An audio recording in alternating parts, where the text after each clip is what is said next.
7장은 뭐냐? 원수를 없애할 징조는 처녀가 잉태하여 아들을 낳을 것이요 그 이름을 임마누엘 하리라. 이것이 징조라는 거예요.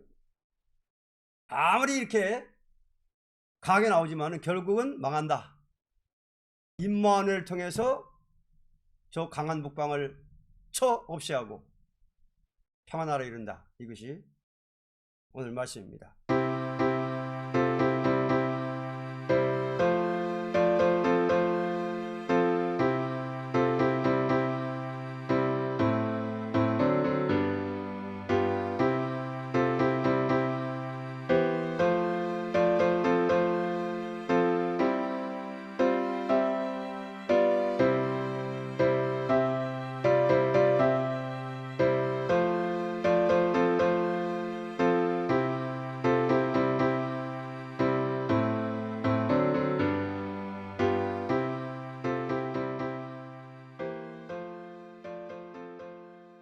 이사야 7장.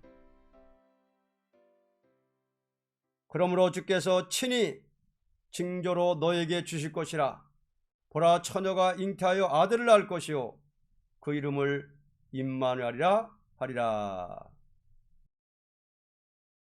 1절로 2절. 우시야의 손자요 요담의 아들인 유다왕 아하스 때에 아람왕 르신과 르말리아의 아들 이스라엘 왕 베가가 올라와서 예루살렘을 쳤으나 능히 이기지 못하니라. 혹이 다윗집에 고하여 가로되 아람이 에브라임과 동맹하였다 하였으므로 왕의 마음과 그 백성의 마음이 삼림이 바람에 흔들리는 같이 흔들렸더라. 본장은 유대왕 아하스 때에 아람과 북방 이스라엘이 예루살렘을 쳤으나 승리를 이루지 못하고 돌아가서 다시 아람군이 에브라임과 동맹하여 재침을 하게 되므로 왕과 백성은 떨게 되었습니다. 여기는 아하스 왕 베가 때에 있던 일인데요, 여기를 본다면 이사야서가 그때 주의가 혼란한 시기에만 쓴 글이 아니고 그때의 하나님 말씀이 임하는 것을 모은 것이 이사야서가 됐습니다.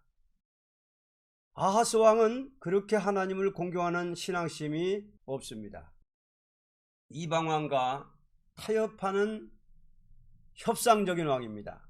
그러니까 하나님께서 그 나라를 혼란에 빠지게 하기 때문에 이렇게 혼란 상태에 빠진 것은 적군이 침입해 들어오는데 북방 이스라엘 베가 아람군이 합해서 예루살렘에 쳐 들어올 때에 그들은 억지로 그들을 막았는데 또다시 아람군이 에브라임과 합해서 들어온다 할 때에 그때 무서워 떨었단 말입니다. 어찌할 수 없단 말이죠. 계속으로 적군이 침입해 들어올 때 그때 이사야에게 또다시 하나님 말씀이 임한 것입니다. 3절로 9절. 때에 여호와께서 이사야에게 이르시되 노아니 아들 수알야숲은 윗못 수도 끝 세탁자의 밭 큰 길에 나가서 아하스를 만나 그에게 이르기를 너는 상가며 종용하라. 아람 왕 르신과 르말리아의 아들이 심히 노할지라도 연기나는 두 부직갱이 그루터기에 불과하니 두려워 말며 낙심치 말라. 아람과 에브라임 왕과 르말리아의 아들이 악한 꾀로 너를 대적하여 이르기를 우리가 올라가서 유다를 쳐서 그것을 고나게 하고 우리를 위하여 그것을 파하고 다벨의 아들을 그 중에 세워 왕을 삼자 하였으나 주 여호와의 말씀에 이 도모가 서지 못하며 이루지 못하리라. 대저 아람의 머리는 다메섹이요 다메섹의 머리는 르신이며 에브라임의 머리는 사마리아요 사마리아의 머리는 르말리아의 아들이라도 65년 내에 에브라임이 패하여 다시는 나라를 이루지 못하리라. 만일 너희가 믿지 아니하면 정령이 굳게 서지 못하리라 하셨다 할지니라. 그때에 이사야에게 여호와의 말씀이 임하여 절대 겁나지 말라. 그들이 아무리 침범을 해도 용기나는 부죽갱이에 불과하니 반드시 잠시 후에는 망하고 만다는 것입니다. 선지국가라는 건 난국을 당할 때는 선지에게 직접으로 말씀이 임하는데, 하나님께서 이사야에게 말씀을 주셨는데 아무리 아람군과 에브라임군이 연합군이 들어오지만은 이건 연기나는 부직갱이밖에 안 된다. 연기나는 부직갱이가 바로 불이 꺼지고 말듯이 절대로 망한다는 것을 예언했습니다. 그러니까 하나님께서 절대 예루살렘을 버리지 않고 예루살렘을 보호할 거니까 두려워하지 말고 겁내지 말라. 이렇게 이사야를 통해 말씀이 나왔습니다. 10절로 14절.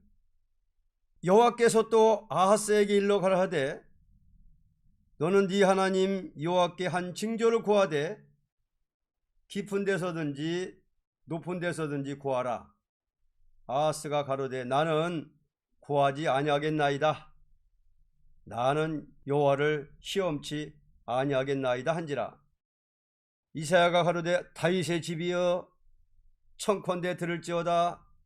너희가 사람을 괴롭게 하고 그것을 작은 일로 여겨서 또 나의 하나님을 괴로우시게 하려느냐.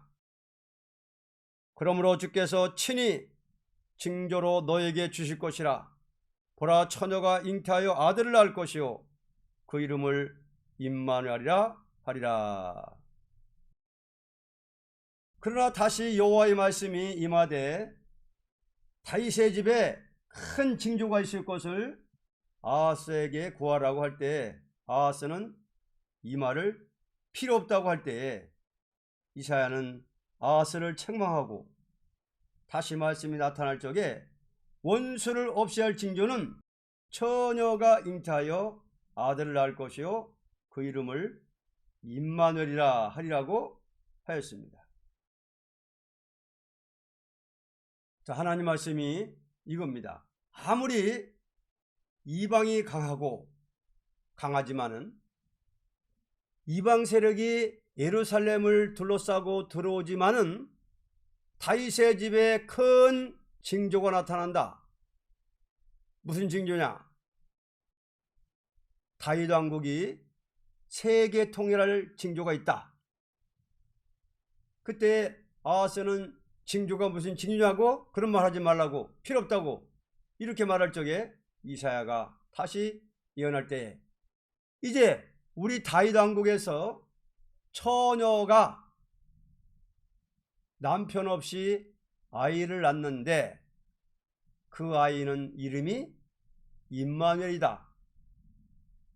하나님이라는 그 아이가 나온다. 그러면 그 아이로 말미암아서 다윗 왕국이 세계 통일하는 나라가 된다. 아하스 왕은 믿음이 없습니다.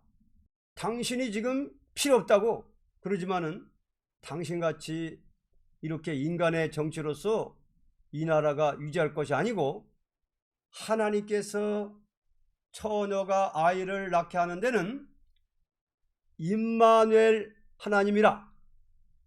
한 아이가 나오는데 이 어린아이가 나옴으로 말미암아서 이 나라는 이방 세력이 아무리 강하지만은 다윗 왕국이 세계 통일하는 시대가 온다는 것을 예언했습니다. 이것을 이사야 입을 통하여 하나님께로 말씀이 왔습니다. 15절. 그가 악을 버리며 선을 택할 줄 알 때에 미쳐 뻗도와 꿀을 먹을 것이라. 이 임마누엘은 악을 버리고 선을 택할 때에 다윗의 집에 버터와 꿀을 먹는 새로운 축복이 올 것을 말했습니다.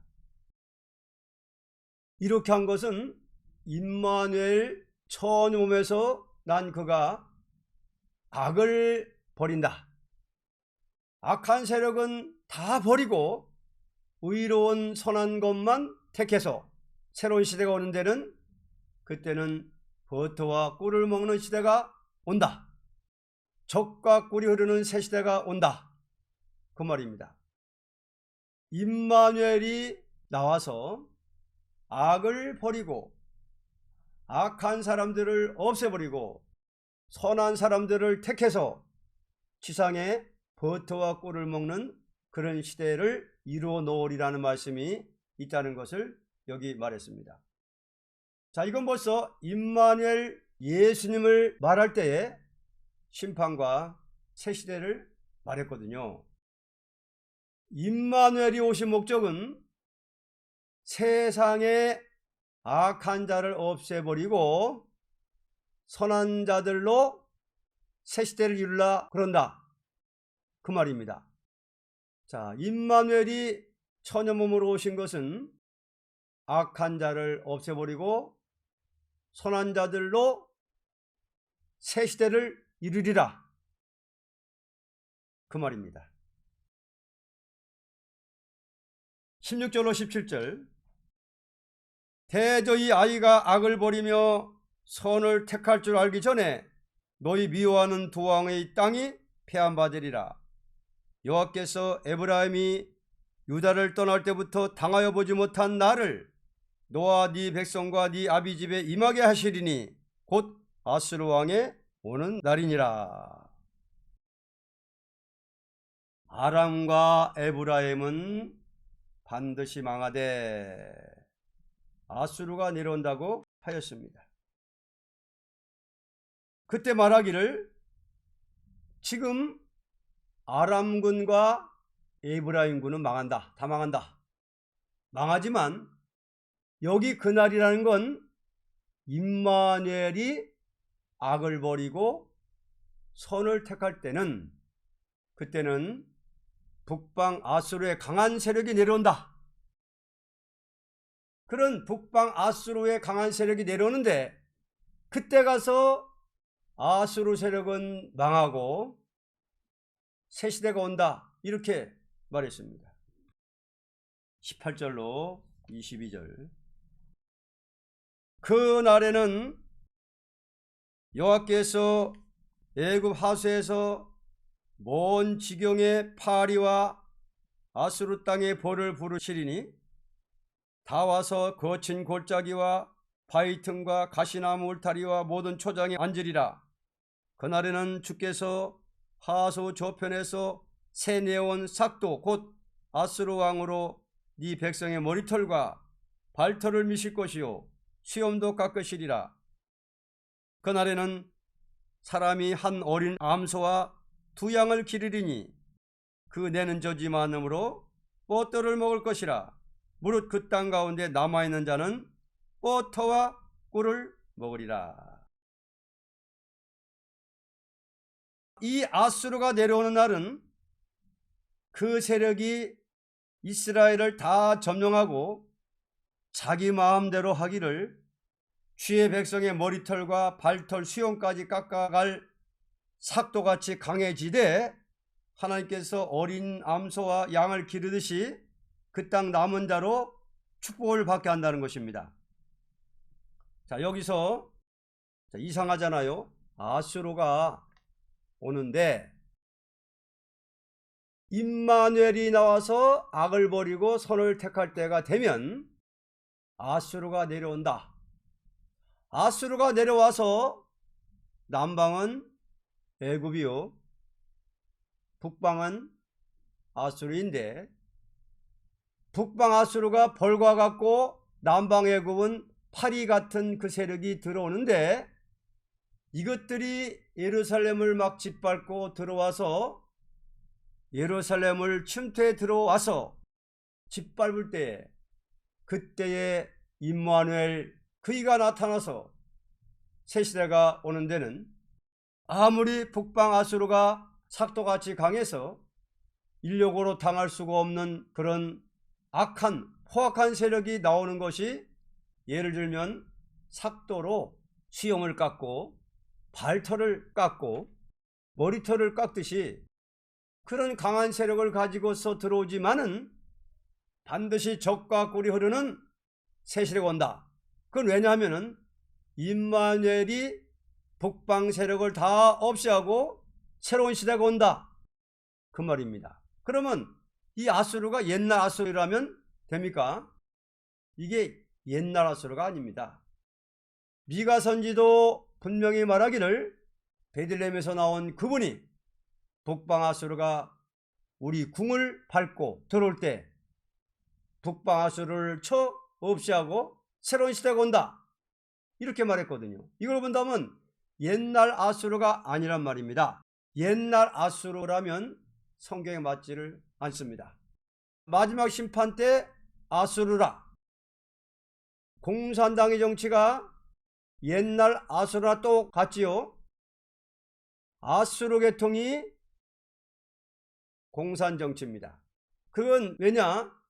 애굽에서 이스라엘이 나와 가지고 아수르 세력에게 고통을 당할 때에 아수르가 또 나온다 그랬거든요. 그러니까 이스라엘을 짓밟은 아수르가 있듯이 인간 종말에 기독교를 짓밟는 아수르가 또 나온다는 거죠. 그래서 여기 보면 분명히 예수님이 북방을 없애고 새시대 온다고 그랬거든요. 임마누엘 예수님이 북방을 없애고 새시대를 이루신다.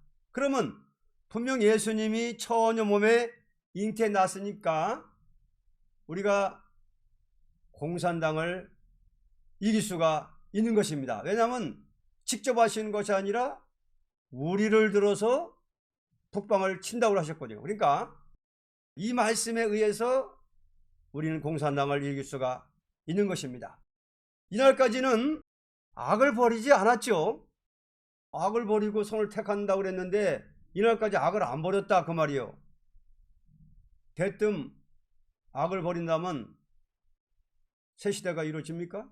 그러니까 말씀이 이루어지기 위해서 악의 세력, 북방 세력을 아직은 안 버린 거죠. 처녀몸에 나신 예수님이 임마누엘이 악을 버리고 꽃과 꿀을 먹는 새 시대를 건설하신다. 이 말씀입니다. 23절로 25절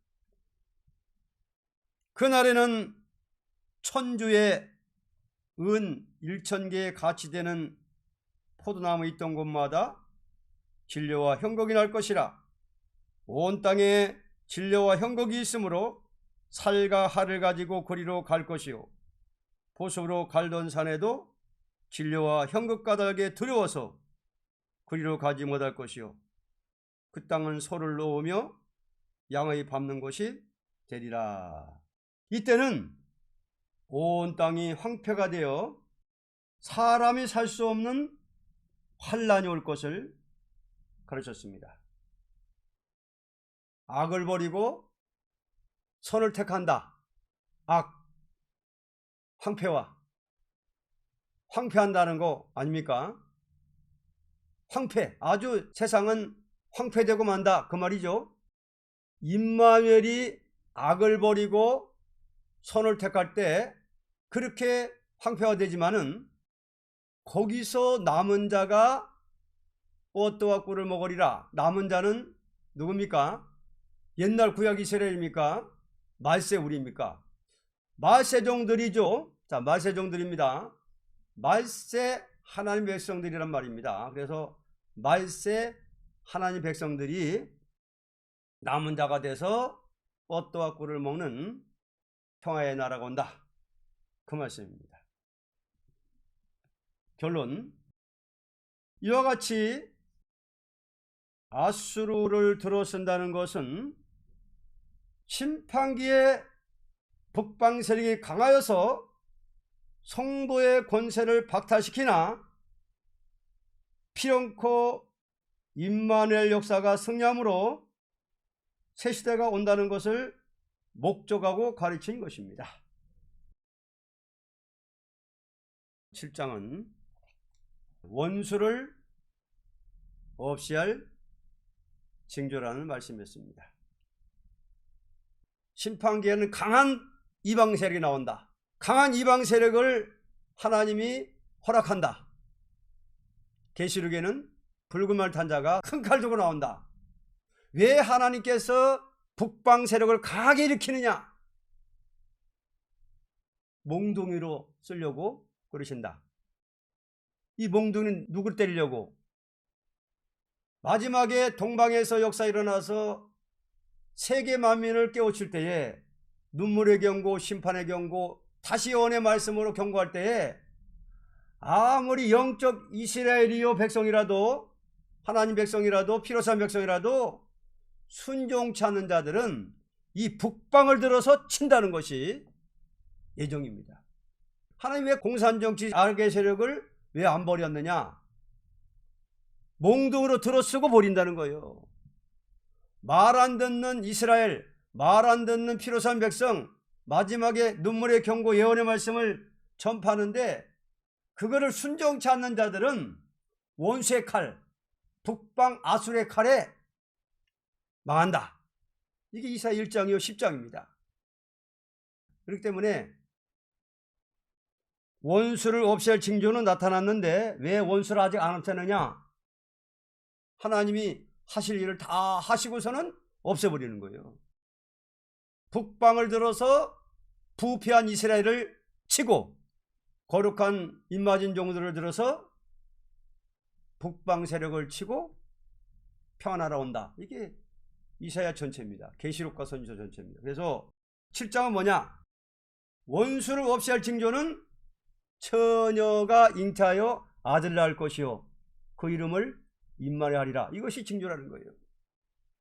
아무리 이렇게 강하게 나오지만 결국은 망한다. 임마누엘을 통해서 저 강한 북방을 쳐 없애하고 평안하라 이른다. 이것이 오늘 말씀입니다. 원수를 없애할 징조는 이미 나타났습니다. 처녀 몸에 벌써 오신 지가 2020년이 넘었으니 이제는 피로산 백성들 한번 깨우치고 경건한 발 보고 나면은 이제는 저 세력을 들어서 한번 이스라엘을 치고 영적 이스라엘을 치고 그 다음에는 거룩한 자들 중에서 북방 세력을 없이하고 평안하여 이른다. 이것이 이사야 성경이고 계시록입니다. 자, 오늘은 7장 원수를 없이할 징조라는 제목이었습니다.